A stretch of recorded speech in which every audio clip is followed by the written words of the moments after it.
Let's start this video with a simple question. Does the United Nations have absolute power over the world, or are there any limits to its authority? So in this video, we'll explore what the UNO can do and what it cannot do. So इस video में हम क्या discuss करने वाले हैं, real में exactly इसका jurisdiction है क्या, उसको लेके हम डिस्कशन करेंगे आज के टॉपिक में. So hello everyone, this is Janvi and welcome to study seed. आज हम क्लास 12 चैप्टर 5 का टॉपिक 8 पढ़ेंगे, that is jurisdiction of the United Nations as the international organisation. सबसे पहले ज्यूरिसडिक्शन, इस वर्ड का जो हम इतना यूज कर रहे हैं, इसका मतलब क्या है? Jurisdiction means the legal authority और power to take actions on a particular matter यानी कि किसी एक टॉपिक पे, किसी एक सब्जेक्ट पे या किसी एक फील्ड में जहां पे आपका कंट्रोल है, जहां पे आप अपने हिसाब से सारे काम कर सकते हो जो आपके अंडर में आते हैं.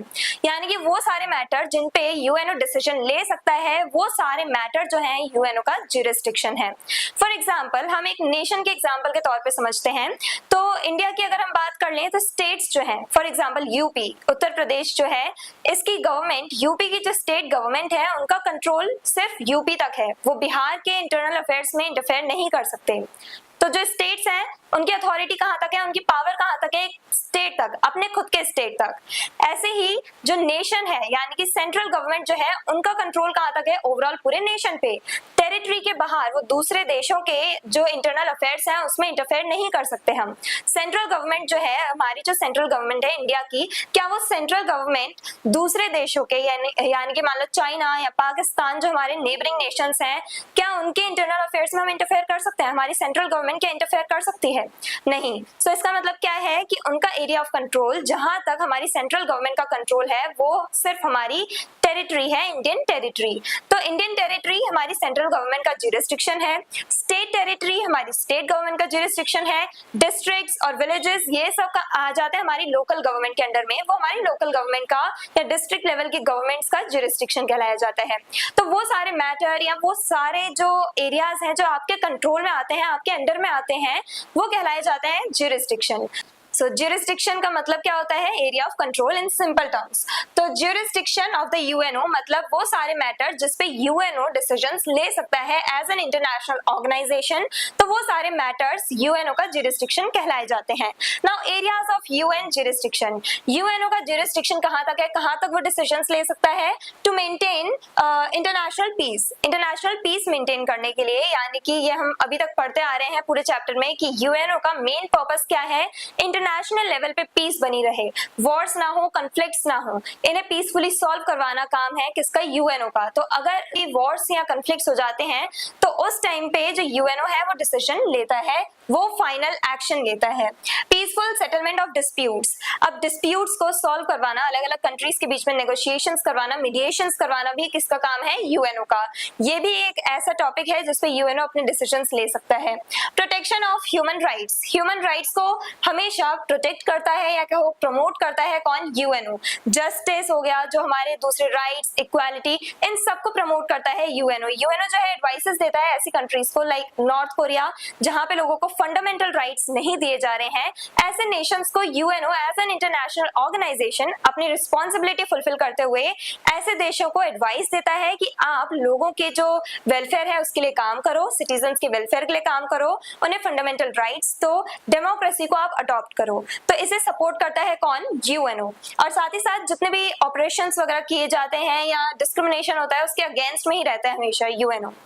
इकोनॉमिक एंड सोशल डेवलपमेंट, अब देशों का जो डेवलपमेंट है वो रैपिडली हो, उसे भी सपोर्ट करता है यूएनओ. तो ये जो ऑर्गेनाइजेशन है यूनाइटेड नेशन ऑर्गेनाइजेशन, तो ये जो ऑर्गेनाइजेशन है वो क्या करती है? एक तरह से इकोनॉमिक और सोशल डेवलपमेंट इसे भी सपोर्ट करती है. दैट मीन्स हर एक कंट्री जो है वो इकोनॉमिकली सफर ना करे, पॉवर्टी को कम करें. यानी कि ऐसे लॉज बनाए आप अपने देश में, अपनी कंट्रीज में, जहां पे आप जो पॉवर्टी है उसे रिड्यूस करने की कोशिश कर रहे हो, और दूसरी जो सोशल इविल्स हैं, सोशल इविल जो प्रैक्टिसेस हैं, उन सबको आप खत्म करने की कोशिश करो।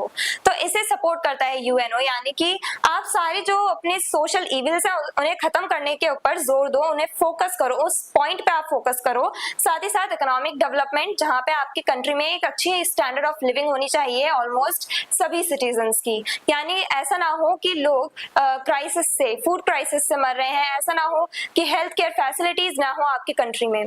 तो हेल्थ केयर फैसिलिटीज हो, एजुकेशन अच्छी हो, और साथ ही साथ आपकी कंट्री जो है उसमें पॉवर्टी कम हो, अच्छी खासी लिविंग स्टैंडर्ड हो लोगों की। तो इसे सपोर्ट करता है यूनाइटेड नेशंस।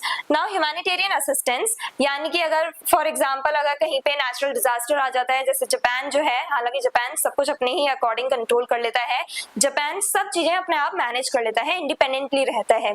एक एग्जांपल ले लेते हैं हम, वहाँ पे नेचुरल डिजास्टर, सुनामी बहुत आती है, अर्थक्वेक्स बहुत आते हैं जापान में। तो ऐसे टाइम पे या फिर फूड क्राइसिस के टाइम पे कहीं भी पूरे वर्ल्ड में कहीं भी अगर फूड क्राइसिस हो रहे हैं, रेफ्यूजीज को लेकर के कोई प्रॉब्लम है, रेफ्यूजीज सेटल नहीं हो पा रहे हैं, या कोई भी प्रॉब्लम है जिससे फेमाइन्स वगैरह आ गई जैसे, तो उस टाइम पे सपोर्ट कौन करता है? यूएनओ। ये क्या करता है? अपने एजेंसीज के थ्रू सपोर्ट या कह लो हेल्प प्रोवाइड करता है ऐसे नेशंस को जो इन सब क्राइसिस को फेस कर रहे हैं। स्पेशली डेवलपिंग नेशंस को ये सारी हेल्प प्रोवाइड की जाती है, ह्यूमैनिटेरियन असिस्टेंस प्रोवाइड किया जाता है थ्रू WHO और वर्ल्ड हेल्थ ऑर्गेनाइजेशन। ये यूएन स्पेशलाइज्ड एजेंसी है। इंटरनेशनल कॉपरेशन, इंटरनेशनल लेवल पे जो ग्लोबल लेवल पे जितने भी नेशंस हैं उन सब के बीच में कॉपरेशन को प्रमोट करता है यूनाइटेड नेशंस। सभी कंट्रीज के बीच में ट्रेड के टर्म्स में कॉपरेशन हो, साइंस, टेक्नोलॉजी, हर एक फील्ड में सब आपस में कॉपरेट करें, उसको मैनेज करना, उसको हैंडल करना किसका काम है? यूनाइटेड नेशन का। तो ये तो इसका ज्यूरिसडिक्शन है, यानी ये वो सारे मैटर हैं, वो सारे टॉपिक्स हैं, सब्जेक्ट्स हैं जिसपे United Nation as an international organisation decisions ले सकता है। अब क्या इस पे कुछ लिमिटेशंस भी हैं, इसकी पावर पे कुछ लिमिटेशंस है कि नहीं? So yes, it has some limitations on its power, यानी यूएनओ जो है उसके पास एब्सोल्यूट पावर नहीं है, कुछ लिमिटेशंस हैं। Limits of UN jurisdiction, the UN can not interfere in the domestic matters of a country unless international peace and security are threatened. तो UNO जो है वो किसी भी कंट्री के इंटरनल अफेयर्स में इंटरफेयर नहीं कर सकता, यानी कि आप इंटरनेशनल लेवल पे पीस बना रहे हो, ओके, वो आपका ज्यूरिसडिक्शन है, आपका ये फर्ज बनता है, आपकी रिस्पॉन्सिबिलिटी है, ये आपका ही काम है कि आप पीस मेंटेन करो और कॉन्फ्लिक्ट्स एंड वॉर्स जो है उन्हें रिजॉल्व करने की कोशिश करो। लेकिन एक कंट्री अपने रूल्स कैसे लेगी, कौन सी पॉलिसीज बनाएगी, कौन से लॉज बनाएगी, उसमें आप इंटरफेयर नहीं करोगे। यानी यूनाइटेड नेशन जो है इसका मेन ऑब्जेक्टिव तो यही है कि पीस मेंटेन करनी है, कॉन्फ्लिक्ट्स रिजॉल्व करने हैं, कॉपरेशन बढ़ाना है, लेकिन आप किसी के इंटरनल अफेयर्स में, किसी कंट्री के इंटरनल अफेयर्स में एक कंट्री कैसे काम करेगी उसमें आप इंटरफेयर नहीं कर सकते। तो ये एक लिमिटेशन है यूएनओ की पावर में। हालांकि इसका भी एक एक्सेप्शन है, यानी अगर जो कंट्रीज हैं वो कॉन्फ्लिक्ट्स में हैं या कह लो इंटरनेशनल पीस जो है इसे वायलेट कर रही हैं, पीस नहीं बनी हुई है, तो उस केस में जो यूएनओ है वो एक्शन ले सकता है और एक कंट्री के इंटरनल अफेयर्स में भी इंटरफेयर कर सकता है। तो ये एक एक्सेप्शन है, यानी कि अगर इंटरनेशनल पीस को खतरा है, आप शांति नहीं बनाए रख रहे हो, आप वेपन्स का यूज कर रहे हो, कॉन्फ्लिक्ट्स बढ़ा रहे हो, वॉर्स लड़ रहे हो, तो उस टाइम पे एक्शंस ले सकती है United Nation organisation. This principle और कह लो ये जो लिमिटेशन है respects the sovereignty of all member states. तो ये जो लिमिटेशन है इसकी वजह से सभी मेंबर स्टेट्स जो हैं उनकी सॉवरेनिटी की रिस्पेक्ट की गई है। सॉवरेनिटी मतलब आप अपने डिसीजन इंडिपेंडेंटली ले सकते हो, यूएनओ आपके इंटरनल अफेयर्स में इंटरफेयर नहीं करेगा, आप इंडिपेंडेंटली अपना काम कर सकते हो नेशनल लेवल पे। तो नेशनल अफेयर्स एक नेशन की ही जो गवर्नमेंट है, सेंट्रल गवर्नमेंट, उसके अंडर में आएंगे। सिर्फ उन टॉपिक्स पे ही जो नेशन के जो इंटरनल अफेयर्स है सिर्फ उन्हीं में इंटरफेयर नहीं कर सकता है यूएनओ। बाकी अगर इसमें भी एक एक्सेप्शन, आप इंटरनेशनल पीस को थ्रेटन कर रहे हो, नुकसान पहुंचा रहे हो, वॉर्स लड़ रहे हो, कॉन्फ्लिक्ट बढ़ा रहे हो, तो उस केस में यूएनओ एक्शन ले सकता है। तो यूएनओ का क्या ज्यूरिसडिक्शन है, ये सब हमने आज के टॉपिक में डिस्कस किया। अगर आपका कोई डाउट है तो आप कमेंट सेक्शन में लिख सकते हैं। I hope everything is clear. So that's it for today. Stay curious, stay consistent. Thank you very much. Hello everyone, this is Janvi and welcome to study seed. आज हम क्लास 12 पॉलिटिकल साइंस का topic पढ़ेंगे, India and the UN reforms. So India UN reforms को लेकर के क्या कहता है, क्या डिमांड्स है इंडिया की यूएन में रिफॉर्म्स लाने के लिए, तो उसके बारे में हम आज के टॉपिक में डिस्कस करेंगे। So India strongly supports reforms in the UN to make it more democratic, transparent and representative. तो इंडिया चाहता है कि यूएनओ में रिफॉर्म्स आए उसके बेटरमेंट के लिए, यानी कि यूएनओ जो है वो ज्यादा रिप्रेजेंटेटिव दिखे, यानी कि सारे जो मेंबर्स हैं उनकी से मैटर करे, सभी लोगों की एडवाइसेस सुनी जाएं। तो उसको लेकर के इंडिया अपनी वॉइस रेज करता है कि आपको रिप्रेजेंटेशन बढ़ाना चाहिए, ज्यादा से ज्यादा जो मेंबर्स हैं उनकी वॉइस मैटर करनी चाहिए, आपको सबकी एडवाइसेस सुननी चाहिए। तो सभी लोगों के रिप्रेजेंटेशन को लेकर के, उनके एडवाइसेस को लेकर के, उनके डेवलपमेंट को लेकर के इंडिया ने वॉइस रेज करी है कि हाँ यूएनओ में रिफॉर्म्स आने चाहिए। एंड साथ ही साथ इंडिया चाहता है कि डेमोक्रेटिक वे में सारे काम हो यूएनओ में। डेमोक्रेटिक वे में कब होगा? जब आप सभी की वॉइस सुन रहे हो, जब आप सभी की बातें सुन रहे हो। एक्चुअली यूएनओ में क्या होता है कि वहां पे developed nation, specially USA, UK और ये सारे जो परमानेंट मेंबर्स हैं इनकी से मैटर करती है और बायसनेस हमें देखने को मिलती है, यानी कि यूएसए जो है वो डोमिनेट कर रहा है यूनाइटेड नेशन ऑर्गेनाइजेशन में और बाकी जो डेवलपिंग नेशंस हैं उन्हें नेग्लेक्ट कर दिया जाता है काफी बार। तो जो डिसीजंस जो डेवलप्ड नेशन ले रहे हैं उन्हें फाइनलाइज करके डेवलपिंग नेशंस की से जो है उसे कंप्लीटली नेग्लेक्ट कर दिया जाता है, इग्नोर कर दिया जाता है, साइडलाइन कर दिया जाता है। और इसी की वजह से क्या होता है कि काफी सारे डेवलपिंग नेशंस जो हैं इस तरीके से काम करने के इस प्रोसेस से खुश नहीं है और इसीलिए रिफॉर्म्स की डिमांड करते हैं, जिनमें से एक है इंडिया। इंडिया चाहता है डेमोक्रेटिक वे में फंक्शनिंग हो यूएनओ की, साथ ही साथ ट्रांसपेरेंट वे में, यानी कि ट्रांसपेरेंट कैसे, मोर ओपनली आप डिसीजंस लो, सभी जो मेंबर्स हैं उन्हें उन डिसीजंस के बारे में पता हो और आप सभी मेंबर्स को लेके अकाउंटेबल हो। अकाउंटेबल यानी कि आपसे अगर कोई सवाल पूछे जा रहे हैं तो उसका आप हमें आंसर दो। अगर गवर्नमेंट कुछ गलत काम कर रही है तो हम लोग यानी सिटीजन्स वॉइस रेज कर सकते हैं, गवर्नमेंट से क्वेश्चन कर सकते हैं कि आपने ऐसा क्यों किया। और गवर्नमेंट अगर रिस्पॉन्सिबल है, अगर डेमोक्रेटिक गवर्नमेंट है तो उसे अकाउंटेबल रहना पड़ेगा, यानी कि हमें लेकर के जवाबदेह रहना पड़ेगा। जो गवर्नमेंट है उसे हमें आंसर प्रोवाइड करना पड़ेगा and that's what we call accountability. So accountable रहना चाहिए, सब काम अकाउंटेबिलिटी को हमें मैनेज करना है यूएनओ में भी, यानी कि जो सारे परमानेंट मेंबर्स हैं जो डिसीजन ले रहे हैं, सिक्योरिटी काउंसिल जो है वो अकाउंटेबल रहे to all the member states present in the general assembly. So जो सिक्योरिटी काउंसिल है उसमें रिफॉर्म्स लाने की स्पेशली बात करता है India. Why does India support UN reforms? अब इंडिया क्यों चाहता है कि यूएनओ में रिफॉर्म्स आए? Reasons include increase in the number of UN members। जब यूएनओ का फॉर्मेशन हुआ था, क्रिएशन हुआ, तब सिर्फ 51 मेंबर्स थे। अब 51 मेंबर्स में से 15 members specially 5 permanent and 10 non permanent members हुआ करते थे सिक्योरिटी काउंसिल में। यानी कि अगर जो 5 परमानेंट मेंबर्स हैं उनकी तो सीट परमानेंट है ही, लेकिन अगर किसी और भी देश को अपनी जो समस्या है, जो प्रॉब्लम वगैरह है वो पहुंचानी है सिक्योरिटी काउंसिल में, तो उसको लेकर के सभी नेशंस को रिप्रेजेंटेशन मिल रहा था प्रॉपर्ली। सिक्योरिटी काउंसिल में, जनरल असेंबली में सभी नेशंस को एक तरह से इक्वली ट्रीट किया जा रहा था। बट धीरे धीरे ओवर टाइम, स्पेशली 1991 के बाद से काफी सारे चेंजेस आए और मेंबरशिप बढ़ने लगी, काफी सारे मेंबर नेशंस ऐड ऑन होते चले गए, ज्वाइन करते चले गए यूएनओ को और आज के टाइम पे 193 मेंबर्स हैं। जब 51 मेंबर्स थे तब भी 15 मेंबर्स ही डिसीजन ले रहे थे और आज जब 193 मेंबर नेशंस हैं तब भी सिर्फ 15 मेंबर्स के ही पास पावर है। तो उसको बढ़ाने की बात की जा रही है कि आप non permanent members and permanent members की सीट्स को बढ़ाओ, जिससे कि ज्यादा से ज्यादा नेशंस को रिप्रेजेंटेशन मिले। अगर जो 10 नॉन परमानेंट मेंबर्स जो हैं ये वैसे 2 साल के लिए, 2 इयर्स के लिए ये इलेक्ट होकर के आते हैं। 2 इयर्स के बाद ये रिप्लेस हो जाएंगे, नए जो रिप्रेजेंटेटिव्स हैं वो इलेक्ट होके आएंगे, नए मेंबर्स इलेक्ट होकर के आएंगे, 10 नॉन परमानेंट मेंबर्स। सो इस टाइप से क्या हो रहा था, जब 51 मेंबर्स थे तो बारी बारी एक तरह से रोटेशन चल रहा था। हम कह सकते हैं कि सभी कंट्रीज को रिप्रेजेंटेशन मिल पा रहा था, सभी कंट्रीज अपने आप को रिप्रेजेंट कर पा रही थी ओपनली। लेकिन अब क्या हो रहा है, 193 नेशंस में कुछ नेशंस तो ऐसे हैं जो आज तक नॉन परमानेंट मेंबर बन ही नहीं पाए हैं, जो कभी एडवाइसेस प्रोवाइड नहीं कर पाए हैं, जिन्हें कंप्लीटली नेग्लेक्ट कर दिया जाता है, स्पेशली अंडर डेवलप्ड नेशंस को। जब डेवलपिंग नेशंस इतना फेस कर रही हैं तो अंडर डेवलप्ड नेशंस जो हैं उन्हें तो कंप्लीटली नेग्लेक्ट कर दिया जाता है, इग्नोर कर दिया जाता है, उनकी सेम मैटर ही नहीं करती है बिल्कुल भी। कभी कभार होता है कि डेवलपिंग नेशंस जो हैं वो साथ में मिल करके एक तरह से प्रेशर क्रिएट कर देते हैं, तो उनकी भी बातें सुननी पड़ती हैं यूएनओ में।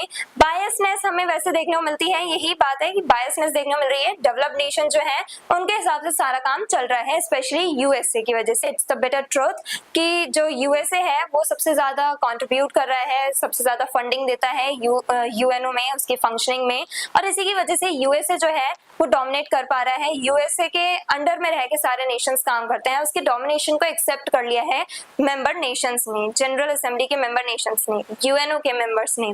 तो इसकी वजह से क्या हो रहा है, हमें एक तरह से बायसनेस देखने को मिल जाती है। राइज ऑफ डेवलपिंग नेशन, अब नए नए नेशंस जो है, डेवलपिंग नेशंस जो है उनकी ग्रोथ हो रही है, तो उनकी भी सेम मैटर करनी चाहिए। न्यू ग्लोबल चैलेंजेस, अब जो चैलेंजेस हैं वो बढ़ते जा रहे हैं ग्लोबल लेवल पे। पहले सिर्फ आपको पीस मेंटेन करने का काम था आपका, लेकिन अब धीरे धीरे आपको ज्यूरिसडिक्शन बढ़ाना पड़ेगा। क्यों? क्योंकि नए नए चैलेंजेस इमर्ज हो रहे हैं, टेररिज्म बढ़ता जा रहा है जिसे आपको खत्म करने में अपना कंट्रीब्यूशन देना पड़ेगा। फिर साथ ही साथ climate change, global warming, ozone layer में आपको पता है होल हो चुका है, तो उसको लेकर के जो भी हमारे एटमॉस्फेरिक प्रॉब्लम्स हैं, जो हमारे इन्वायरमेंटल प्रॉब्लम्स हैं, उनसे आपको कोप अप करने में हेल्प करनी है पूरे वर्ल्ड की। साथ ही साथ आपको काफी सारे डिसीजंस लेने होते हैं, और इन्हीं सब प्रॉब्लम्स की वजह से आपको अपना ज्यूरिसडिक्शन बढ़ाना पड़ेगा। और आप अपना ज्यूरिसडिक्शन बढ़ा रहे हो, आपके मेंबर नेशंस बढ़ रहे हैं, सभी का रिप्रेजेंटेशन भी बढ़ना चाहिए। तो इसी को लेकर के इंडिया जो है वो डिमांड करता है कि सिक्योरिटी काउंसिल में permanent and non permanent members की सीट बढ़नी चाहिए। India's demand for security council reforms, India demands the expansion of the UNSC और United Nations Security Council by increasing both permanent and non-permanent members। तो India यही demand करता है कि जो यूएनओ की सिक्योरिटी काउंसिल है वहां पे सभी मेंबर्स जो हैं उन्हें रिप्रेजेंटेशन मिल पाए, और उसके लिए आपको क्या करना है, मेंबरशिप बढ़ानी पड़ेगी यूएनएससी में। Permanent and non permanent members जो हैं उनकी सीट्स बढ़ानी पड़ेंगी बेटर रिप्रेजेंटेशन के लिए, डेमोक्रेटिक वे में फंक्शनिंग के लिए। India's claim, India argues that it deserves a permanent seat in the Security Council because of the following reasons। तो इंडिया जो है उसका कहना यह है कि इंडिया जो है वो परमानेंट मेंबर बनने के लिए कैपेबल है।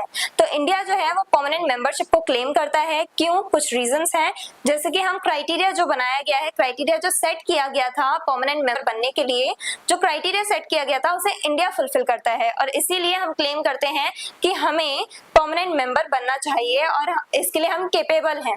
पर ऐसा किया नहीं जा रहा है। वर्ल्ड्स लार्जेस्ट डेमोक्रेसी, इंडिया जो है वर्ल्ड की लार्जेस्ट डेमोक्रेसी है। वर्ल्ड में हमारा largest written constitution and best constitution है हमारा, क्योंकि उसमें सारे जो राइट्स हैं, जैसे ह्यूमन राइट्स को सपोर्ट करता है यूएनओ, सारे ह्यूमन राइट्स लिखे हुए हैं काफी डिटेल में, काफी एनालाइज करके हमारे जो लीडर्स हैं उन्होंने ये कॉन्स्टिट्यूशन प्रिपेयर किया था, जिसे हम सीरियसली फॉलो भी करते हैं आज के टाइम पे, और इसी की वजह से पॉलिटिकल स्टेबिलिटी इंडिया में बनी हुई है, और इसीलिए इंडिया को वर्ल्ड की लार्जेस्ट डेमोक्रेसी भी कहा जाता है। लार्ज पॉपुलेशन, इंडिया की सबसे ज्यादा पॉपुलेशन है पूरे वर्ल्ड में। Growing economy, fastest growing economies में से है India. Contribution to the UN peace keeping, हम यूएन पीस कीपिंग फोर्सेज में, यानी कि यूएन पीस कीपिंग ट्रूप्स जो भेजी जाती हैं, मिशंस में जो ट्रूप्स भेजी जाती हैं, उसमें सबसे ज्यादा कंट्रीब्यूशन तो इंडिया ही करता है। Responsible nuclear power, nuclear power, यहाँ पे हम मिलिट्री स्ट्रेंथ की बात कर रहे हैं। इंडिया की मिलिट्री स्ट्रेंथ बहुत अच्छी है, और इसी के साथ साथ हम रिस्पॉन्सिबल भी हैं, यानी कि हमारे पास न्यूक्लियर बॉम्ब्स हैं, न्यूक्लियर वेपन्स हैं, लेकिन हम उनका यूज नहीं करते। इंडिया ने ऐसी पॉलिसीज अडॉप्ट करी हैं जहां पे हम वर्ल्ड में ग्लोबल लेवल पे पीस बनाए रखें, हम रिस्पॉन्सिबली यूज करेंगे अपने वेपन्स का। ऐसा नहीं है कि हम डिस्ट्रक्शन के लिए न्यूक्लियर वेपन्स का सीधा यूज करना स्टार्ट कर दें, क्योंकि हमें पता है कि हमारे क्या प्रिंसिपल्स हैं और हमें उन्हें फॉलो करना है। Active role in international affairs, international affairs में जो इंडिया है वो एक्टिवली अपना रोल प्ले कर रहा है। इंटरनेशनल ऑर्गेनाइजेशन में एक तरह से पार्टिसिपेट करता है इंडिया। ब्रिक ऑर्गेनाइजेशन है, सार्क ऑर्गेनाइजेशन है, डिफरेंट ऑर्गेनाइजेशन का पार्ट है इंडिया। इंटरनेशनल लेवल पे जितने भी डिसीजन लिए जा रहे हैं उसमें कंट्रीब्यूट करता है इंडिया, और इसी वजह से हम कैपेबल हैं यूएनओ में परमानेंट मेंबर बनने के लिए। लेकिन ये रिफॉर्म्स लाए नहीं जा रहे हैं, काफी समय से बात हो रही है, ये तो 1991 से रिफॉर्म्स लाने की बात चल रही है, पर अभी तक ये रिफॉर्म्स लाए नहीं गए हैं। तो इंडिया का क्या कहना है यूएन रिफॉर्म्स के बारे में, इंडिया क्यों सपोर्ट करता है और क्या इंडिया कैपेबल है to be a permanent member in UNSC, तो वो सब हमने आज के टॉपिक में डिस्कस किया। आई होप एवरीथिंग इज क्लियर, और अगर आपका कोई डाउट है तो आप कमेंट बॉक्स में लिख सकते हैं। That's it for today. Stay curious, stay consistent. Thank you very much। The major changes in the world politics came after the disintegration of USSR or Soviet Union in 1991. So 1991 में जो major change आया था that was the disintegration of Soviet Union और Soviet Union के disintegrate होने के बाद ही 15 newly independent nations existence में आए और ये जो 15 independent nations बने थे newly independent nations उनमें से ज्यादातर जो भी nations थे वो स्तान nations थे, Northern Asian nations और ईस्टर्न यूरोपियन नेशंस, ये सब सोवियत यूनियन से निकल करके बने थे और इसके बाद काफी सारे मेजर चेंजेस आए वर्ल्ड पॉलिटिक्स में, ग्लोबल पॉलिटिक्स में काफी सारे चेंजेस आए, न्यूली इंडिपेंडेंट नेशंस बने हैं, आइडियोलॉजिकल शिफ्ट देखने को मिला जहां पे अब ये नेशंस सोशलिज्म से शिफ्ट करके कैपिटलिज्म को अडॉप्ट कर रहे थे and that is what we call shock therapy. और शॉक थेरेपी की वजह से आपको पता ही है कौन कौन सी प्रॉब्लम्स अराइज हुई थी, ये सब हम ऑलरेडी पढ़ के आ चुके हैं। अब जो वर्ल्ड है वो यूनिपोलर वर्ल्ड हो चुका है, यानी कि 1991 के बाद से जब से सोवियत यूनियन जो एक तरह से चैलेंज प्रोवाइड कर रहा था यूएसए को, उसके डिसइंटीग्रेशन के बाद सिर्फ यूएसए ही एक अकेला सुपर पावर बचा था जिसका पूरा डोमिनेंस था पूरे वर्ल्ड पे। तो बाइपोलर वर्ल्ड जो है यानी कि जब सोवियत यूनियन और यूएसए इन दोनों के बीच में एक तरह से राइवलरी चल रही थी, उस टाइम को हम कहते हैं बाइपोलर वर्ल्ड, जहां पे दो मेजर सुपर पावर्स थी। लेकिन अब डिसइंटीग्रेशन के बाद, सोवियत यूनियन के डिसइंटीग्रेशन के बाद सारी पावर शिफ्ट हो गई है यूएसए के टुवर्ड्स और अब यूएसए का डोमिनेंस है पूरे वर्ल्ड पे और उस टाइम को कहा गया यूनिपोलर वर्ल्ड। फिर धीरे धीरे चाइना इमर्ज करके आया, इमर्जेंस हुआ चाइना का, चाइना ग्रो करा और अब जो वर्ल्ड है वो मल्टीपोलर वर्ल्ड है क्योंकि China, India, south Korea, Japan, Israel, ये सारे नेशंस के बारे में हम पढ़ के आ चुके हैं। ये सब कंट्रीज जो हैं बहुत रैपिडली ग्रो करती चली गई, डेवलप करती चली गई और आज ये चैलेंज प्रोवाइड करती हैं यूएसए को, यूएसए को टक्कर देती हैं ये सारी कंट्रीज। तो इस टाइप से अब जो वर्ल्ड है वो मल्टीपोलर वर्ल्ड हो गया है। लेकिन 1991 के बाद जब वर्ल्ड यूनिपोलर वर्ल्ड था तब उसका इम्पैक्ट हमारे इंटरनेशनल ऑर्गेनाइजेशन यूनाइटेड नेशंस पे कैसे पड़ा, वही हम आज के टॉपिक में डिस्कस करेंगे। So hello everyone, this is Janvi and welcome to study seed. आज हम क्लास 12 पॉलिटिकल साइंस चैप्टर 5 का टॉपिक 10 पढ़ेंगे, that is the UN in the unipolar world. After 1991 USA became the world's only super power and gained greater influence over global politics. अब 1991 के बाद क्योंकि USSR का disintegration हो चुका है तो सारी पावर शिफ्ट हो जाती है यूएसए के टुवर्ड्स और यूएसए जो है वो ग्लोबल पॉलिटिक्स में, ग्लोबल इंस्टीट्यूशंस में डोमिनेट करने लगा। अब यूएसए की से मैटर करती थी पूरे वर्ल्ड पे, यूएसए डोमिनेट कर रहा था और काफी बार ऐसा होता था कि यूएसए जो है इसकी एक तरह से हेजिमनी एस्टैब्लिश हो चुकी थी तो ये दूसरे नेशंस के जो भी एक तरह से वॉइस है, जो से है, उसे कंप्लीटली नेग्लेक्ट कर देता था। इंस्टीट्यूशंस में सारे डिसीजंस यूएसए के ही माने जाते थे, यूएसए ही फाइनलाइज करता था, तो इसी को कहा गया हेजिमनी ऑफ द यूएसए। तो यूएसए जो है उसने डोमिनेट करना स्टार्ट किया ग्लोबल पॉलिटिक्स में, ग्लोबल इंस्टीट्यूशंस में। Role of UN in the unipolar world. अब यूनिपोलर वर्ल्ड में यूएनओ जो है इसका क्या रोल रहा? अब यूएनओ जो है इसका मेन रोल तो स्टार्टिंग से पीस कीपिंग का रहा है, पीसफुल सेटलमेंट का रहा है, लेकिन 1991 के बाद जो चेंजेस आए हैं, काफी सारे चैलेंजेस इमर्ज हुए हैं, काफी बहुत रैपिडली चेंजेस आए हैं वर्ल्ड पॉलिटिक्स में और इसी की वजह से ज्यूरिसडिक्शन 1991 के बाद ही बढ़ा था। हम ज्यूरिसडिक्शन के बारे में पढ़ के आ चुके हैं पिछले टॉपिक्स में कि कैसे यूएनओ जो है इसने अलग अलग एरियाज पे अपना कंट्रोल एस्टैब्लिश करना स्टार्ट किया, डिफरेंट प्रॉब्लम्स को सॉल्व करना, रिजॉल्व करना स्टार्ट किया। तो जो यूएनओ है अब उसका ज्यूरिसडिक्शन बढ़ा, 1991 के बाद ही बढ़ा है ये jurisdiction. The end of the cold war created new opportunities for the UNO to play more active role. अब ये जो चेंजेस आए थे डिसइंटीग्रेशन के बाद, कोल्ड वॉर के खत्म होने के बाद जो भी चेंजेस आए वर्ल्ड पॉलिटिक्स में, उससे एक तरह से प्लेटफॉर्म मिला यूएनओ को अपना रोल और ज्यादा एक्टिवली प्ले करने का। तो यूएनओ जो है अब क्योंकि इतने सारे चैलेंजेस इमर्ज हो रहे हैं तो यूएनओ ने पीस कीपिंग के साथ साथ अब उन सब चैलेंजेस को भी खत्म करना स्टार्ट किया, उन सब चैलेंजेस जो हैं उनका सोल्यूशन भी फाइंड आउट करना स्टार्ट किया। Environmental problems, terrorism, pandemics, sustainable development, ये सारे आइडियाज 1991 के बाद ही निकल के आए। ह्यूमैनिटेरियन असिस्टेंस, ये हम पढ़ के आज के ह्यूमैनिटेरियन असिस्टेंस यानी कि जो भी रेफ्यूजी क्राइसिस है या फूड क्राइसिस है, फेमाइन्स आ रही हैं, नेचुरल डिजास्टर्स हैं, तो ऐसे टाइम पीरियड पे, इमरजेंसी टाइम पीरियड पे यूएन के स्पेशलाइज्ड एजेंसी WHO हेल्प करती है सिटीजन्स को ओवरकम करने में, उन सभी प्रॉब्लम से ओवरकम करने में सिटीजन्स की हेल्प करती है। तो इस टाइप से ह्यूमैनिटेरियन हेल्प प्रोवाइड की जाती है। प्रमोशन ऑफ ह्यूमन राइट्स को प्रमोट किया गया आफ्टर 1991। ह्यूमन राइट्स जो है बहुत ज्यादा इंपॉर्टेंट हो गए, फंडामेंटल राइट्स बहुत ज्यादा इंपॉर्टेंट हो गए ग्लोबल लेवल पे। एड्रेसिंग न्यू ग्लोबल चैलेंजेस जो है इमर्ज होके आ रहे थे, लाइक टेररिज्म बहुत ज्यादा बढ़ता जा रहा था, टेररिस्ट अटैक्स देखने को मिल रहे थे वर्ल्ड में अलग अलग एरियाज में। तो टेररिज्म को खत्म करना, पैंडेमिक्स जैसे कोरोना अब 2020 में आया है वो तो, लेकिन उस टाइम पे भी काफी सारे पैंडेमिक्स आए हैं, फेमाइन्स आए, क्राइसिस, फूड क्राइसिस डेवलप हो गए। तो उसकी वजह से क्या हुआ है, काफी ज्यादा डिस्ट्रक्शन होता था, काफी ज्यादा ह्यूमंस की लाइफ्स जो हैं उनका लॉस हमें देखने को मिलता था, पॉपुलेशन लॉस देखने को मिलता था, और काफी सारी प्रॉब्लम्स थी जिनको ओवरकम करने के लिए जो यूएनओ है उसने अपना ज्यूरिसडिक्शन को बढ़ाया, एरिया ऑफ कंट्रोल बढ़ाया, और क्या किया है, डिफरेंट चैलेंजेस का सोल्यूशन फाइंड आउट करना स्टार्ट किया, चाहे एनवायरमेंट से रिलेटेड हो, ह्यूमन से रिलेटेड हो, या हमारी वाइल्ड लाइफ से रिलेटेड हो। हर एक फील्ड में अब यूएनओ जो है वो चैलेंजेस को खत्म करने की कोशिश कर रहा है, प्रॉब्लम्स को खत्म करने की कोशिश कर रहा है। बट यूएनओ का ज्यूरिसडिक्शन बढ़ा, ये तो हमने पॉजिटिव साइड देखी। अब नेगेटिव साइड क्या थी, यूनिपोलर वर्ल्ड में यूएनओ को कौन से चैलेंजेस फेस करने को मिले।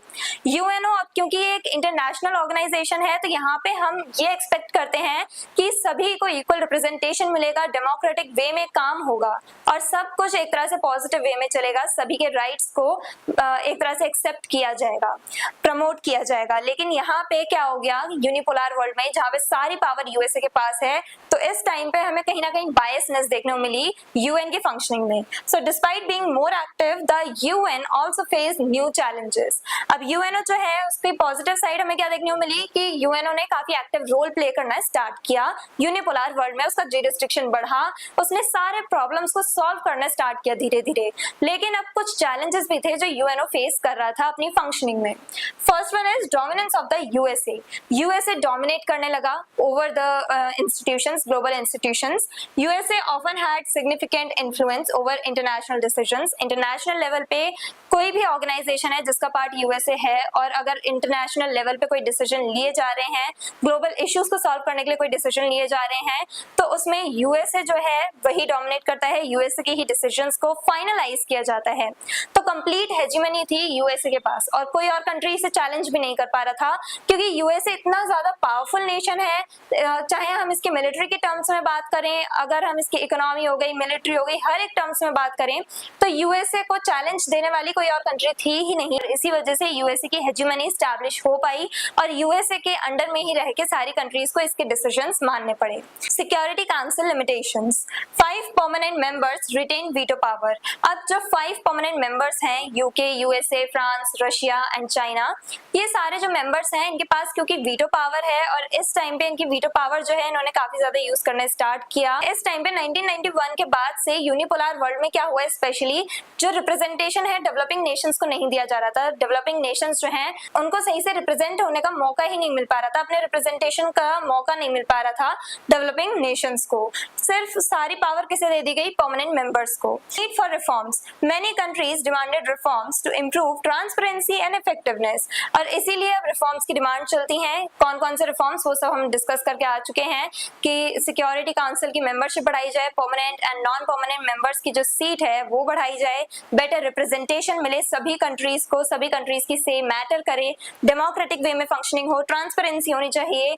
यानी कि जो परमानेंट मेंबर्स हैं या कह लो सिक्योरिटी काउंसिल, जहाँ पे टोटल जो 15 मेंबर्स हैं, परमानेंट हो या नॉन परमानेंट हो, ये सभी मेंबर्स अकाउंटेबल हो डिसीजंस को लेकर के। ये सभी मेंबर्स को, यानी दूसरे जो जनरल असेंबली के टोटल जो मेंबर नेशंस हैं, ओवरऑल सारे जो मेंबर नेशंस हैं 193, तो उन सभी नेशंस के टुवर्ड्स अकाउंटेबल रहे सिक्योरिटी काउंसिल। तो इसकी डिमांड की जा रही है, रिफॉर्म्स लाने की डिमांड की जा रही है यूएनओ में, यूनाइटेड नेशन के फंक्शनिंग में, उसके स्ट्रक्चर में, और ये सब हम डिस्कस करके आ चुके हैं। लेकिन अब आज के टॉपिक में हमने एक डिफरेंट एस्पेक्ट पढ़ा कि कैसे यूनिपोलर वर्ल्ड में चेंजेस आए हैं हमारे इंटरनेशनल ऑर्गेनाइजेशन में। इंटरनेशनल ऑर्गेनाइजेशन जो है उस पे इन चेंजेस का क्या इम्पैक्ट पड़ा, वो सब हमने डिस्कस किया। पॉजिटिव और नेगेटिव दोनों साइड्स हमने देखी। आई होप एवरीथिंग इज क्लियर। लेकिन अगर आपके मन में कोई और डाउट है तो आप कमेंट बॉक्स में लिख सकते हैं। That's it for today. So stay curious, stay consistent. Thank you very much.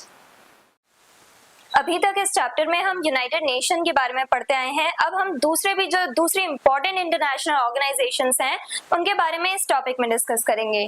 So hello everyone, this is Janvi, welcome to study seed. आज हम क्लास 12 पॉलिटिकल साइंस चैप्टर 5 का टॉपिक 11 पढ़ेंगे, दैट इज ट्रांसनेशनल ऑर्गेनाइजेशंस। अब transnational organisations क्या हैं और इसके कुछ इंपॉर्टेंट एग्जांपल्स भी हम देखेंगे, कुछ इंपॉर्टेंट ऑर्गेनाइजेशंस के बारे में हम डिस्कशन भी करेंगे आज के टॉपिक में। So those organizations that operate across national boundaries are known as transnational organizations। अब transnational organizations क्या हैं? जो different nations मिलके जिन organization को चला रही हैं वो कहलाई जाती हैं transnational organizations। यानी कि group of nation, group of governments, group of states जब किसी organization को चला रहे हैं तो उसे कहा जाता है transnational organization। अब ये जो organizations हैं two types की होती हैं। Some transnational organizations are intergovernmental organizations और IGOs, while others are NGOs। अब कुछ ट्रांसनेशनल ऑर्गेनाइजेशंस जो हैं वो IGOs होती हैं, यानी इंटर गवर्नमेंटल ऑर्गेनाइजेशंस होती हैं, जहां पे डिफरेंट गवर्नमेंट्स, डिफरेंट कंट्रीज की गवर्नमेंट्स आपस में मिलकर कोऑपरेट करती हैं और एक ऑर्गेनाइजेशन को चलाती हैं। और ऐसे ही NGOs जो हैं, इनमें क्या होता है, एक तरह से ये भी इंटरनेशनल NGOs होते हैं जहां पे इंटरनेशनल लेवल पे सारा वर्क चल रहा है, सारी प्रॉब्लम्स को सॉल्व किया जाता है। लेकिन ये ऑर्गेनाइजेशन मेनली गवर्नमेंट्स के थ्रू नहीं, ये प्राइवेट इंडिविजुअल्स या प्राइवेट ग्रुप्स के थ्रू चलाई जाती हैं। ये ऑर्गेनाइजेशन, ये नॉन गवर्नमेंटल ऑर्गेनाइजेशन होती हैं। तो इंटर गवर्नमेंटल ऑर्गेनाइजेशन जहां पे गवर्नमेंट्स कंट्रीब्यूट कर रही हैं, कोऑपरेट कर रही हैं, और NGOs जहां पे नॉन गवर्नमेंटल यानी कि प्राइवेट ग्रुप्स, प्राइवेट इंडिविजुअल्स जिन ऑर्गेनाइजेशन को चला रहे हैं वो NGOs कहलाते हैं। सो एग्जांपल है इसका, एक सबसे important example international monetary fund IMF। IMF जो है ये IGO की कैटेगरी में आता है, इंटर गवर्नमेंटल ऑर्गेनाइजेशन है। इंटरनेशनल मॉनेटरी फंड ये स्टैब्लिश हुआ 1944 में, established in 1944 at the Bretton Woods conference. अब 1944 में एक कॉन्फ्रेंस हुई, मीटिंग हुई, that is Bretton Woods conference. अब 1944 यानी अभी वर्ल्ड वॉर 2 चल रही है। अब इसे हम रिलेट करेंगे वर्ल्ड वॉर 1 से। वर्ल्ड वॉर 1 के बाद जैसे जो सिचुएशंस बन गई थी उसकी वजह से काफी ज्यादा इकोनॉमिकली सफर करना पड़ा उन नेशंस को जो वर्ल्ड वॉर 1 का पार्ट थी। इकोनॉमिक क्राइसिस आए, पॉवर्टी, फेमाइन्स, फूड क्राइसिस, काफी सारी प्रॉब्लम्स आई। और ऐसे ही सिचुएशन कहीं वर्ल्ड वॉर 2 के बाद ना बन जाए, वर्ल्ड वॉर 2 के बाद भी हमें सेम सिचुएशंस देखने को ना मिले, ग्रेट डिप्रेशन जैसे सिचुएशंस देखने को ना मिले। तो इसकी वजह से क्या हुआ, जो कंट्रीज हैं उन्होंने मिलकर मीटिंग करी, स्पेशली अलाइड नेशंस जो थे उन्होंने मिलकर मीटिंग करी और उसी को कहा गया ब्रेटन वुड्स कॉन्फ्रेंस। ये मीटिंग हुई न्यू हैम्पशायर में 1944 में, ब्रेटन वुड्स कॉन्फ्रेंस। और इस मीटिंग में मेन एम क्या था, हमें सोल्यूशन फाइंड आउट करना था कि ऐसा हम एक ऑर्गेनाइजेशन बनाए, ऐसा सिस्टम बनाए जिसकी वजह से पोस्ट वॉर के टाइम पे, वर्ल्ड वॉर 2 के बाद इकोनॉमिकली हम हेल्प कर सकें सभी नेशंस की अपनी प्रॉब्लम से ओवरकम करने में। तो इसीलिए ब्रेटन वुड्स कॉन्फ्रेंस रखी गई, ये मीटिंग रखी गई, और इसका रिजल्ट क्या निकला, IMF एंड वर्ल्ड बैंक, ये दो ऑर्गेनाइजेशंस जो हैं ये सेटअप किए गए, ये दो ऑर्गेनाइजेशन बनाई गई 1944 में। ऑल्दो जो इंटरनेशनल मॉनेटरी फंड है और जो वर्ल्ड बैंक है ये 1945 में जाकर के अपनी फंक्शनिंग में आए। इसके हेडक्वार्टर्स का इंटरनेशनल मॉनेटरी फंड के वॉशिंगटन DC में। Gives loans to countries, international monetary fund क्या करती है, ये लोन्स प्रोवाइड करती है कंट्रीज को, और IMF इसी बॉडी से इंडिया ने भी लोन लिया था 1991 में। Provides economic advice, economic advices provide करती है कंट्रीज को for their economic development, economic boost. Encourage international trade, international level पे सारी कंट्रीज आपस में ट्रेड करें, कोऑपरेट करें जिससे कि उनकी इकोनॉमी की ग्रोथ हो, तो उसे भी ये इंटरनेशनल मॉनेटरी फंड, ये ऑर्गेनाइजेशन प्रमोट करती है, ट्रेड को प्रमोट करती है। अब इसने इंडिया को लोन कब दिया था, 1991 में। तो IMF से इंडिया ने लोन लिया 1991 में, और एक तरह से जो डिमांड रखी थी IMF ने वो क्या थी कि हमें LPG रिफॉर्म्स अडॉप्ट करने पड़ेंगे। IMF ने इंडिया को लोन देने से पहले एक डिमांड रखी कि आप अपनी बाउंड्रीज को ओपन अप करोगे, अपनी मार्केट ओपन अप करोगे टू द वर्ल्ड। पहले इंडिया क्या करता था, पहले इंडिया चाहता था कि हमारे नेशन में हम एक तरह से सेल्फ डिपेंडेंट बने, अपने कंजम्पशन के लिए जो भी चीजें हैं वो हम अपने ही देश में बनाएं, अपनी कंट्री में बनाएं। तो इंडिया इंडिया सेल्फ डिपेंडेंट रहना चाहता था, इसलिए कह लो हाफली इंडिया आइसोलेटेड था। इंडिया ने अपनी मार्केट ओपन अप नहीं करी थी क्योंकि हम नहीं चाहते थे दोबारा कोई ईस्ट इंडिया कंपनी जैसी कोई कंपनी आए और इंडिया पे अपना रूल एस्टैब्लिश करे, तो इसलिए हमने हाफली अपने आप को आइसोलेट रख रखा था पूरे वर्ल्ड से, अपनी मार्केट हमने ओपन अप नहीं करी थी। लेकिन जब हमें लोन की जरूरत पड़ी और हम IMF के पास गए हेल्प के लिए, तो IMF ये इंटरनेशनल मॉनेटरी फंड ने क्या किया, हमारी मार्केट को ओपन अप करने की डिमांड करी और इसी की वजह से हमारी नीड्स थी, हमें लोन चाहिए था और इसी की वजह से हमने क्या किया, अपनी मार्केट ओपन अप करी, IMF की डिमांड्स मानी और हमने LPG रिफॉर्म्स लेकर के आए 1991 में, that is liberalisation, privatisation and globalisation, जिनके बारे में आपको पता ही होगा। तो LPG रिफॉर्म्स हम लेके आए किसकी डिमांड पे, IMF की डिमांड पे, और IMF ने ही इंडिया को लोन प्रोवाइड किया था।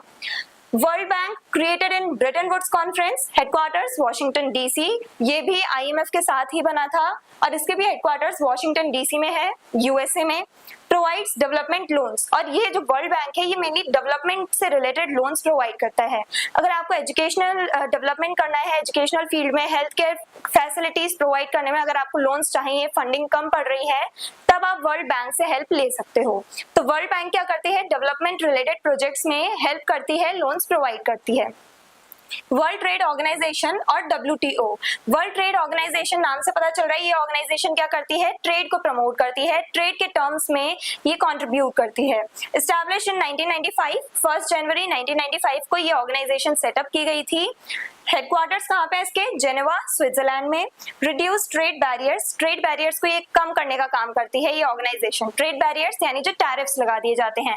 अब फॉर एग्जांपल अगर इंडिया से हम कुछ भी एक्सपोर्ट कर रहे हैं, गुड्स एक्सपोर्ट कर रहे हैं और हमें USA की मार्केट में ले जा करके वो सेल करने हैं गुड्स, तो अब जब हम USA ले जाएंगे तो USA में उन गुड्स को इम्पोर्ट करवाने के लिए, बाउंड्री क्रॉस करवाने के लिए हमें कुछ टैक्स पे करने पड़ते हैं जिन्हें हम टैरिफ कहते हैं, और यही ट्रेड बैरियर्स भी कहलाते हैं। कुछ कंट्री होती हैं जो हाई टैक्स लगाती हैं, हाई टैरिफ्स लगाती हैं, और उन कंट्रीज में हमें काफी ज्यादा लॉस भी फेस करने को मिल सकता है। लेकिन जिन कंट्रीज में इजीली आप गुड्स को ले जा सकते हो, सेल कर सकते हो, ज्यादा टैक्सेस नहीं लगाए जाते, तो वहां पे आपको बेनिफिट मिलता है, वहां पे आपका इकोनॉमिकली प्रॉफिट आपको देखने को मिलता है।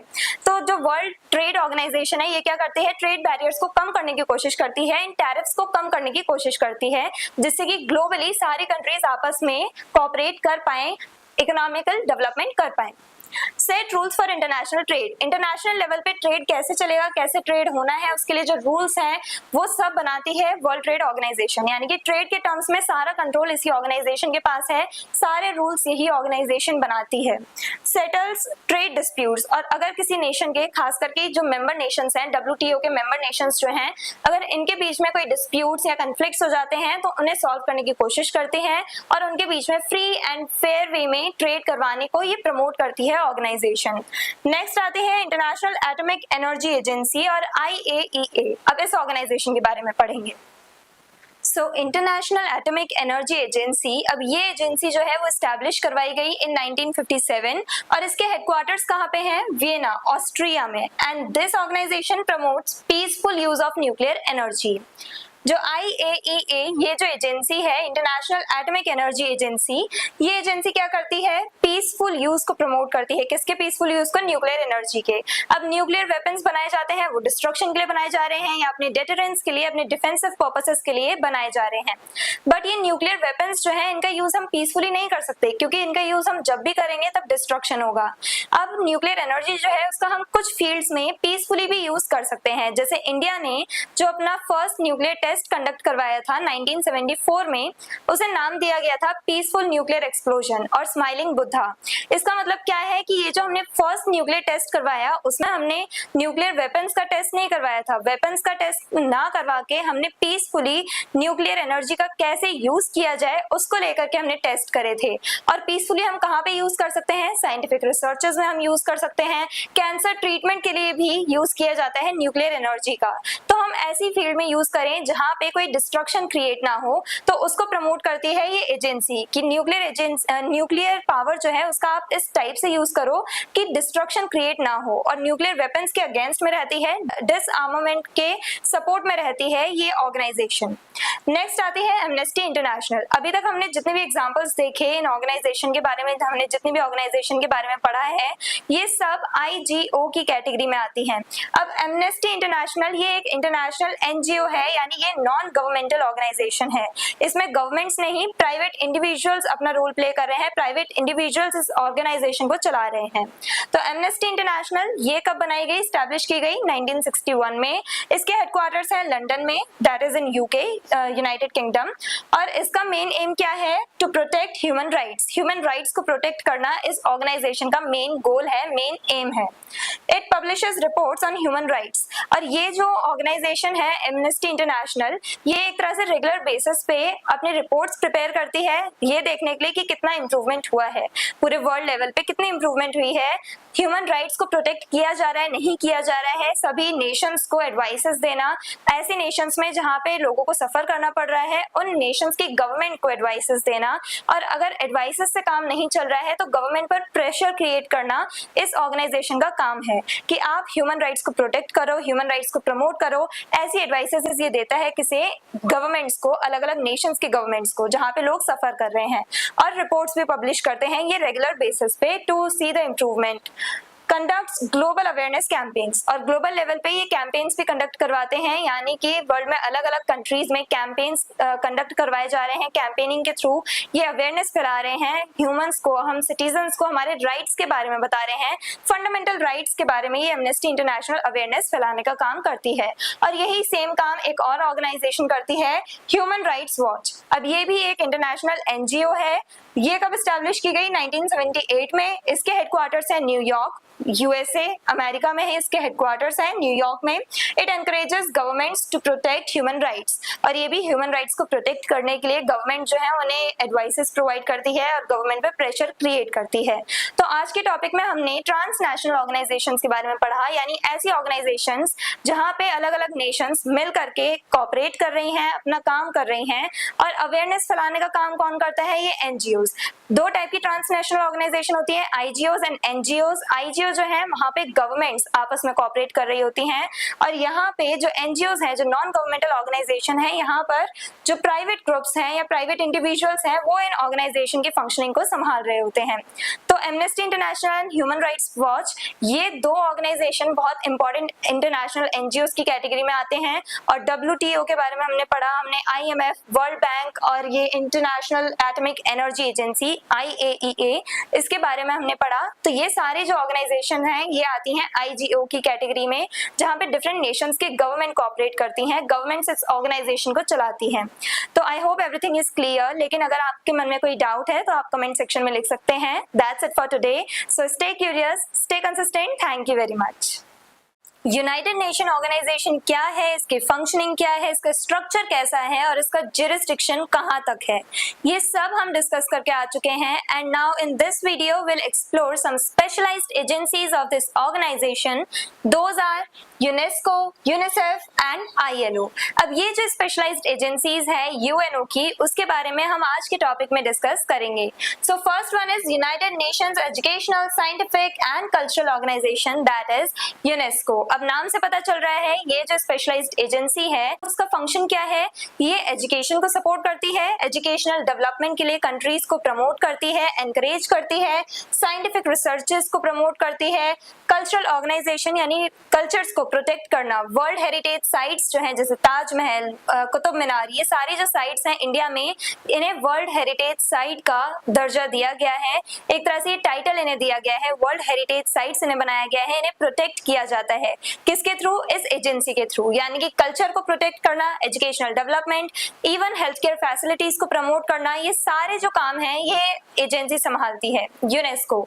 तो जो फंक्शनिंग है यूएनओ की, फंक्शनिंग में यूएनओ का काम करने के तरीके में कुछ चेंजेस आए over time, and that is ये स्पेशलाइज्ड एजेंसीज बनती चली गई। अब यूएनओ जो है वो अपनी स्पेशलाइज्ड एजेंसीज के थ्रू अपना काम करता है, सारे वर्क यूएनओ अपने आप एज एन इंडिपेंडेंट ऑर्गेनाइजेशन ना संभाल करके अपनी 15 स्पेशलाइज्ड एजेंसीज के थ्रू सारे काम करता है यूएनओ, जिनमें से एक है यूनेस्को, और ये स्टैब्लिश हुई इन 1945। इसके हेडक्वार्टर्स कहाँ है, पेरिस में, that is in France. Declares world heritage sites, ये वर्ल्ड हेरिटेज साइट्स का टाइटल देती है अलग अलग जगहों को, उनके कल्चर को प्रोटेक्ट करने के लिए। तो कल्चरल हेरिटेज को प्रोटेक्ट करने के लिए ये ऑर्गेनाइजेशन बहुत ज्यादा इंपॉर्टेंट है।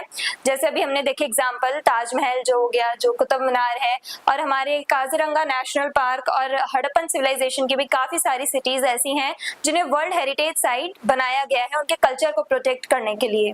Supports literacy and education programmes, literacy यानी कि एजुकेशन को ये सपोर्ट करती है, एजुकेशनल प्रोग्राम्स चलाती है ये ऑर्गेनाइजेशन, वर्ल्ड के अलग अलग एरियाज में कैंपेन्स चलाती हैं अवेयरनेस फैलाने के लिए, एजुकेशन को प्रमोट करने के लिए। तो यूनेस्को जो है उसका मेन फंक्शन क्या है कि ये कल्चर को प्रोटेक्ट करते हैं और साथ ही साथ educational development, scientific development, researches वगैरह इन सबको प्रोटेक्ट करना, प्रमोट करना यूनेस्को का काम है। फिर नेक्स्ट हमारी आती है agency United Nations international children's emergency fund, that is UNICEF. नाम से पता चल रहा है ये चिल्ड्रंस के लिए काम करते हैं, बच्चों के लिए काम करती है ये ऑर्गेनाइजेशन। ये स्टैब्लिश हुई 1946 में। इसके हेडक्वार्टर्स कहाँ हैं? यूएसए में, न्यूयॉर्क में। प्रोटेक्ट चिल्ड्रंस राइट्स, चिल्ड्रंस के जो राइट्स हैं उन्हें प्रोटेक्ट करना, इमरजेंसी के टाइम पे वॉर्स हो गए अगर या फिर कोई डिजास्टर हो रहा है तो उस टाइम पे स्पेशली चिल्ड्रंस को प्रोटेक्ट करना इनका काम है। Conducts vaccination programmes, vaccination programmes ये चलाते हैं, फ्री ऑफ कॉस्ट ये वैक्सीन्स लगाते हैं बच्चों को, चिल्ड्रंस को अलग अलग एरियाज में वर्ल्ड के। साथ ही साथ ये जो ऑर्गेनाइजेशन है ये एजुकेशनल प्रोग्राम्स भी चलाती है, एजुकेशन को प्रमोट करती है to the children all over the world. साथ ही साथ स्पेशली ये गर्ल्स एजुकेशन पे फोकस करते हैं, सपोर्ट्स चिल्ड्रन सर्वाइवल, जैसा भी हमने देखा कि अगर डिजास्टर हो जाता है या अगर वॉर है या कोई भी ऐसी सिचुएशन है, बीमारी अगर फैलती है, कोई पैंडेमिक आ जाता है तो उसमें चिल्ड्रंस को प्रोटेक्ट करने का काम होता है इस ऑर्गेनाइजेशन का। यानी ओवरऑल देखा जाए तो चिल्ड्रन के डेवलपमेंट के लिए ये ऑर्गेनाइजेशन अपना काम करती है। देन ILO और इंटरनेशनल लेबर ऑर्गेनाइजेशन, अब ये जो ऑर्गेनाइजेशन है ये लेबर्स के लिए यानी वर्कर्स के लिए बनाई गई है, वर्कर्स के राइट्स को प्रोटेक्ट करने के लिए बनाई गई है। कब स्टैब्लिश की गई? इन 1919 after the treaty of Versailles. अब 1919 में इसे स्टैब्लिश किया गया। इसके हेडक्वार्टर्स कहाँ है? जेनेवा, स्विट्जरलैंड में।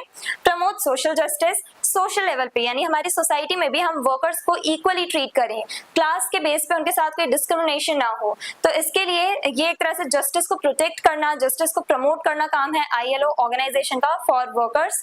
It protects workers rights, workers के राइट्स को प्रोटेक्ट करती है ये organization. Sets international labour standards, standards बनाना यानी कि जो वर्कर्स हैं उनके लिए मिनिमम वेजेस कितनी होनी चाहिए, मिनिमम सैलरी कितनी होनी चाहिए, साथ ही साथ उनकी वर्किंग कंडीशंस कैसी होनी चाहिए, वर्किंग आवर्स कितने होने चाहिए, ये सारे एक तरह से जो स्टैंडर्ड्स हैं वो सेट करना किसका काम है? ILO का, जिससे कि वर्कर्स जो हैं वो भी एक डिसेंट लाइफ जी पाए, स्टैंडर्ड्स वाली हाई स्टैंडर्ड लाइफ जी पाए। तो वर्कर्स जो है इक्वली ट्रीट किया जाए, उनके साथ कोई इनजस्टिस ना हो, डिस्क्रिमिनेशन ना हो, तो इसके लिए ये ऑर्गेनाइजेशन काम करती है और रिपोर्ट्स वगैरह बनाती है, इंप्रूवमेंट हो रही है या नहीं हो रही उसे एसेस करती है, तो असेसमेंट वगैरह भी चलता है इसी ऑर्गेनाइजेशन में। तो ओवरऑल देखा जाए तो ये 3 इंपॉर्टेंट ऐसी ऑर्गेनाइजेशंस हैं, स्पेशली ये 3 हमारी एजेंसीज हैं UNO की स्पेशलाइज्ड एजेंसीज, जो ऑल ओवर द वर्ल्ड बहुत इंपॉर्टेंट रोल प्ले कर रही हैं हमारे डेवलपमेंट में, सभी कंट्रीज के डेवलपमेंट में।